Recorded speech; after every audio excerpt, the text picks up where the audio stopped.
name is Théo Metais. I'm French and I've been living and working in Berlin for the past 10 years. I guess I'm a self-taught person. I don't have an academical background, but I've been working as a movie journalist for 10 years and I like to consider cinema being my school pretty much.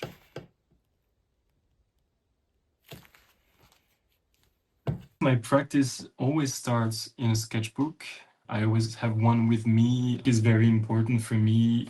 This is a place where I feel safe, where I could make mistakes as well. I do sketch people or I do sketch movie stills or movie scenes that I like, and from that random practice sometimes comes a good idea or a new project. Recently, I've also explored a bit more with monotypes. I think that's a beautiful way for me to give myself permission to be a bit more loose in my way of sketching. I also like to work on paper with Indian ink and a brush, and then I would maybe throw a little bit of watercolor. By just doing it rather than thinking about it too much, I guess I managed to have some sort of satisfaction in my way of drawing.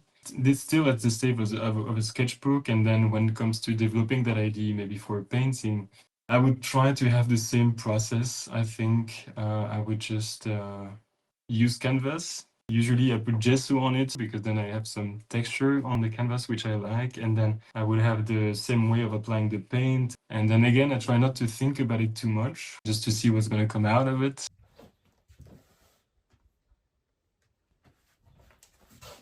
In terms of format, I actually like to think as a cinematographer, framing a movie scene or framing a scene for a comic book. And I do like to play as well with the format and the framing. I like to have people maybe off-center or like something that's just out of the frame. In terms of content, I really like the underdogs, and I'm much more interested in people that endure things rather than the people that make the decision. And in my work, this is something that translates in terms of when the drawing is becoming a bit cartoony and when the anatomy is a bit grotesque, because I think there's something oddly beautiful about something that's just a bit off sometimes. And this is what I like when it comes to figurative work and when it comes to maybe more of landscape work. I really like motion, blur. I like when things are a bit undefined, when the edges are not crisp. I like when things are a bit eerie and when there's also some of dream vibe to it. And I think generally speaking, I really rely on a mood. Sometimes for me is more important than the topic. I think sometimes even the mood becomes a subject rather than the subject matter itself. So yeah.